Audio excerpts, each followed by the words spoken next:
experience racism in Lithuania? That were sort of telling them like go back to your country or something like that. Hey guys, so welcome back to my channel. My name is Utkarsh. I live in Poland. I make vlogs. मुझे ऐसा लगता है हर video में बोलता हूँ मैं.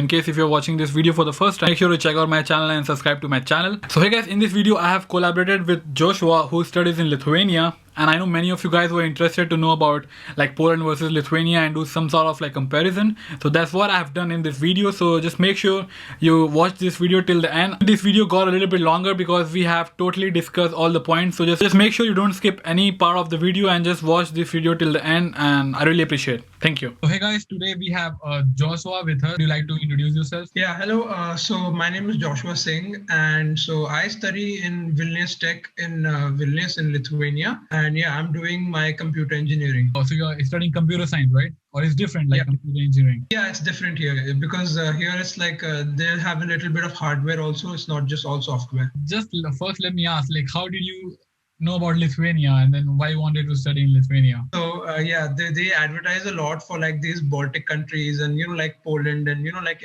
countries like that where the education is like this new kind of booming business where international students are coming a lot. So yeah, like I was looking for colleges like outside India because like at first I was only considering India, but then all of a sudden I was like, no, I really want to go out. And by the time I realized that, it was like kind of late for many other places, like application wise. So yeah, but I don't regret here, like coming here. It was nice, good decision, I think, mostly. Tell me a little bit more about Lithuania, because I'm pretty sure like most of my viewers, I mean, maybe they have heard the name, but they doesn't know, like, what is Lithuania, like which country is Lithuania, where is located. It's like I've been to Poland, so it seems a little bit similar. Just that Poland is like obviously like a lot bigger, so it has like more money and infrastructure, so buildings look a little better. The old town is gorgeous. Like the old town is just like sort of it looks like it hasn't been touched like since 1700s. Yeah, at the same time, like they have this business area where all the buildings are like the funky glass buildings. So yeah, it's a good mix. Tell you like something. When I was also looking for education abroad to go Lithuania, but in my admission process there was some complications and it was getting late to apply. So I just thought, okay, like I just dropped Lithuania and then I started looking for Poland. VGTU, I think that's the university you study in, right? VGTU. Yeah. As I know, every year the number of Indians that have that come in have increased because the year that I came, there wasn't that many, but then ever since then, I guess more and more recommendations have come. So yeah, people enjoy coming here. So how much you pay for the tuition fees? For engineering in bachelor's, it's like 3,500 euros. And like for business studies and all, they have a little bit lower, like for 2,700 euros a year. I guess it's same like Poland. In Poland for bachelor, the average is 3,500 euros per annum. Also, is there anything like study for free in Lithuania? They don't have like study for free for international people, but yeah, they do have like a scholarship system, in which case either you can get a scholarship after you join the college, or you can get it as when you're applying based on your school grades. So like the scholarship is pretty limited once you join. It's only for like the top 5 or 10 in the whole college. And how is the admission criteria? It's like very hard to get into the university, and what are the things they look for when you apply for the course? I wouldn't say it's too hard. Like in terms of like getting in, I think it's pretty easy to get in. But then the problem comes that once you join, the university course is actually a little bit difficult. So just because the criteria isn't that high, there's a lot of people that sort of join thinking that, oh, it must be very easy. But then, like the level of technology that's included here in the Baltic countries, which are like really rising in technology nowadays, like they get kind of blown away and they have no idea how to study. So many people get in with around 60 to 70%. In like their 12th, but yeah, you need a lot more knowledge than that. Maybe you had a bad day in the exams, but you know your stuff. That's necessary. Easy to get in, but once you get in the college, it's very hard to cope up with the course because there's a lot of new subjects, new technology. I've heard like in Lithuania is one of the countries which has like fastest internet. They have like technology wise, like they are like really good, Lithuania. Two things that Lithuania is pretty much ahead in. So one of them is like this fastest public Wi-Fi, and the other one is like this laser technology. And VGTU also has their like one faculty called Link Menu Fabricas, where they are always like doing research in like 3D printing and stuff. And by the way, what are the top universities in Lithuania? Can you name a few of them? Technology, like we have like VGTU or Vilnius Tech, and then we have KTU in Kaunas. And then like for a more holistic college experience, you got Vilnius University where they got business and even medicine. And then they have like Vytautas Magnus University, I think it's called, which is also like, and I think these are like the top four. So let's talk about now part-time jobs. Like what kind of jobs are available for international students? Yeah, so for international students, in my experience, I haven't worked, so but I've seen a lot of people, and the kind of jobs available are like they are working in like restaurants. So in case they are like good at like cooking or anything like that, like for example, they work in pizza to make pizza stores to make like pizza bases, or in case they're good at cooking, proper cooks. Then of course you have got people who can drive. They do things like delivery, taxi service. But even people who don't drive, delivery is like the big, like the popular kind of job available here, food delivery. So they've got these two companies, Bolt and Volt, and that's where. How about Uber Eats? It's very popular in Poland. No, Uber Eats. I haven't seen much of Uber Eats at all here. So yeah, I don't think it exists here. How are the wages? Like minimum wage you can make by working part time? Yeah, so minimum wage is like something around like 3.8 or 9 euros an hour, about 4 euros an hour. And like if you Google the minimum wage per month here, it's supposed to be like some 600 euros a month, which I don't think that like students could get that, because I think we're only working part time. Student working here could estimate to earn around maybe 300 to 400, which is still a good chunk of like the money he'd spend here. Because I'm also expecting the living expenses are not very high, so you can the money you are earning, so you can survive with that money for your expenses. It's like very hard to get the part-time jobs, or it's like kind of easy that if you want to work, if you are willing to work, you can like work. It's like very hard to get, and is language a barrier in part-time jobs? In some cases, language is definitely a barrier, because like many of your employees and many of the older customers or people that you deal with, they actually are not very fluent in English. So because of that, it could be a problem. But like at the same time, in case you're willing to put the hard work in, you can get the jobs, because the problem is that a lot of people just want to work, but they're not willing to put the hard work in, because like when you're abroad, an international student, like delivery, like driving around and or maybe things like cooking and all, is not very easy job for many people, especially for people who like in India at this college age, we wouldn't really work. I always say to my like viewers that there are jobs, but you should put your effort to find the job, and willingness to work is like most important. Like money is not free. You won't get like money sitting at home. That's true. Right? And by the way, do you need some special work permit for working part-time, or your student visa allows you to work? You don't need a work permit as such, but after like a few months of being here, you need to apply for a temporary residence permit. Mm-hmm. And that is basically like the official card of this place, which has like it has like if you put it in US terms, like a social security number sort of, so that they can track you and stuff. And then that way, that way you can open a bank account and get like a job and stuff, like legally. And then that's the only permit you need if you're just working part-time. How hard is to get the temporary resident card, the TRC? Because in Poland, it's a mess. Like in Poland, it takes like almost a year for getting the TRC card. Oh, it's pretty easy, because they have this new online system where you just like, there's this form that you got to fill up on the website. And you put in on your details, you attach all your documents like your bank statement and stuff, and it takes around 2 months from the time that you put the application into getting the card. So it's not bad. Just 2 months. It's pretty amazing. In Poland, you cannot. 2 months is like, I don't know. You won't have any updates. In Poland, is TRC is a really mess.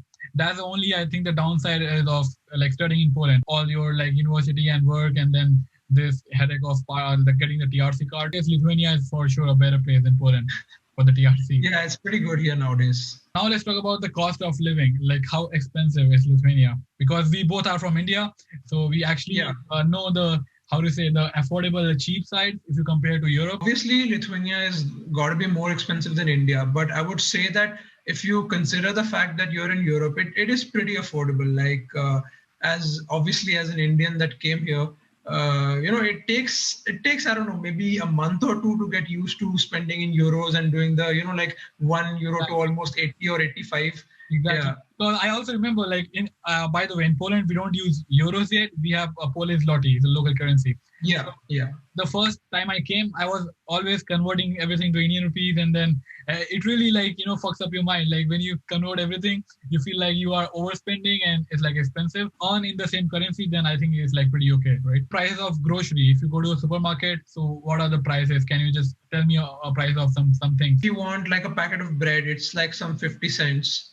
If you Okay. want to get like maybe a kilo of tomatoes, it's like some 36 cents or something. It doesn't seem like a lot. It's pretty affordable. Then like if you want things like maybe a beer costs around, like a can of beer will cost around like €1, €1, 15 cents, around that much. See, it's like same like Poland because the money I'm just converting into zlotys.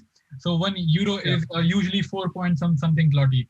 So Yeah. the price you are saying, I think is similar. It's very similar to Poland. Personal experience, like how much money do you need to survive in 1 month for a student in Lithuania? So like according to I think the government of Lithuania, they recommend having like some 425 to 50 euros, which I would recommend should be like the bare minimum. Like I know for a fact that there are people that do less than that, but like I wouldn't recommend that because if you're here in college, at least you should like be having at least like your proper 3 meals a day. You should go out once in a Yeah, while. You should party a little bit and have a all round life. It yeah, shouldn't just, just yeah, like it a shouldn't just, balanced life. Yeah.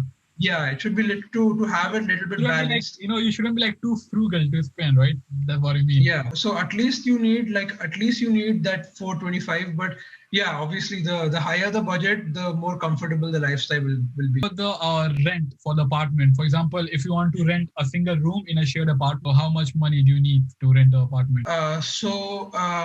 Like in the dormitory, if you want like a room with like one roommate, it costs like around 110 euros.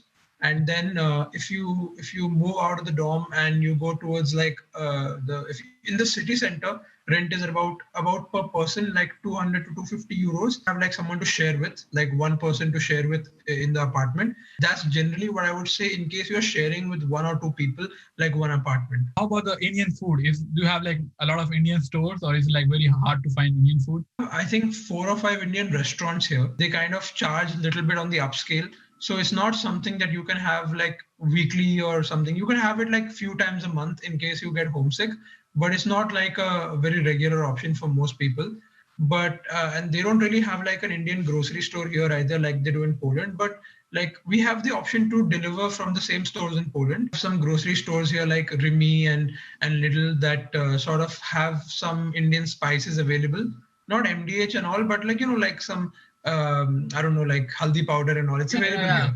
Some international company selling Indian spices. Yeah. Now let's talk about social life. So, and in general, like young people, do they speak English, or you feel like left out? Like the young community here definitely does speak English. And like nowadays I've seen they're pretty open to international people as well. Like if you're in college, you'll have a lot of Erasmus friends from like different parts of Europe, not just like Lithuania. But yeah, even the Lithuanians here, like as far as I've seen, everyone here loves the social life. Everyone here loves to party. Find a few people with like similar interests, then you're just gonna have a great time. Everyone here is like they're pretty open-minded. They don't really judge you for being like from India or from being from another country. And I think that's a very big advantage. I mean, I would say it's like kind of similar here in Poland. Like the young people, they speak English and they're very outgoing. They're chill. Like, is it like very hard to make friends, like local friends? Local friends, not really. Like if the thing is, it's kind of like they wouldn't really become friends with you unless you try it. Like because Lithuania is sort of like like mind your own business kind of place. You want to be friends with the local, it's definitely possible. They have all these like websites, like on Facebook they have all the groups like, okay, I'm meeting up for a hike or a trek, or like I'm going kayaking, or even games like, okay, I play this online game, anyone wants to do co-op with me. So they have all these available. So these are all good platforms to find some new friends. So it's definitely easy, yeah, in case you put the effort in. Or like dating experience, like have you ever had experience of dating in Lithuania? Yeah, it's been pretty okay. Like basically Tinder is the way to go here for most people. not as big. We can never be as big drinkers as Lithuanians. Let me tell you that. It's same like Yeah, like people they drink like crazy. I would say like online dating with Tinder or something like that is pretty easy. And yeah, some of the girls on there are like pretty open-minded. They don't mind dating foreigners and all. Have you ever experienced racism in Lithuania? First hand, I would say not really. Like I've heard like my friends and some like college mates just tell me that there were people like mostly people that were just like drunk in the middle of the day that were sort of telling them like go back to your country or something like that. But I don't think that they are a majority because they are basically just like the older people who have like the minimum wage job and like they basically survive by drinking a lot and they're not a majority. So yeah, I don't think racism is a big deal here nowadays anymore. But yeah, at the same time, you should be careful with like who you're rude to and just be like nice and polite. And that okay, Indians are polite people and friendly instead of the other way around. How about I forget to ask, like how about jobs after graduation? For example, you are studying computer engineering. So do you see a market of jobs? Like are there jobs if you don't really speak the language? Yeah, there are a few jobs. Like the thing is, in case you're serious about getting a job in your field here, I'd recommend at least learning a professional like level of Lithuanian, so that like just for like the work life, because that will help you a lot. But even if you don't speak much Lithuanian, they have a few companies here where they're like foreign companies or Indian companies. Like HCL has a little office here, so it's definitely possible to find jobs. But then obviously when you don't speak that language or you don't have a lot of tech skills right out of college, it does reduce the job market a bit. How is your overall experience like living in Lithuania, and what are your like future goals? Overall experience has been really fun. I enjoy being in Lithuania, good people, even academic wise, a pretty strong college. Like I said, the courses are very technologically advanced. So it does take a good sense of knowing what's going on to pass these courses. So I would recommend anyone coming here to keep that in mind. There's a lot of Indian people that are only used to like the Indian way of living, in which like the college is supposed to spoon feed you everything, kind of like school. But the thing is, the advice I'd like to give like people that are coming to Poland or to Lithuania would be like, there's a lot of resources available to you, and you should just like make advantage of them. Like they have gyms here, they have like a lot of labs here, they have like printers, office spaces, so they have a lot of resources available to you, and it's like it's your responsibility to make the best use of it. I feel here we have to study by yourself. Like in the colleges, Yeah. okay, the professor will just teach you something, and then he will also ask you to like do this like at your home, like just do Yeah. your own research, study. And also I feel like this university, they have a very good infrastructure. They will provide you with all the resources, and in the end of the day, it's up to you like how you make use of it. Self-study is pretty important in Europe, I think. Yeah. I'm really thankful, Joshua, for joining us and just giving this sort of information, because people really needed it. I got a lot of comments that Utkarsh, please do some sort of comparison with Lithuania and Poland. So I think Mhm. I really hope this video helps you guys, and I think that's pretty much for this video. And thank you so much, Joshua, again. Okay guys, that was pretty much for this video. I really hope you guys enjoyed this video for whatever reason we did like the comparison. I hope this video served your purpose, and if you did, just make sure you hit the thumbs up and consider subscribing to my channel. यार यहाँ तक देख लिया, subscribe करके जाना, थोड़ा भाई को support करो. Let's reach 5K. I really appreciate guys, and thank you so much for watching, and I'm gonna see you in my next video. Till then, love from Poland. Peace.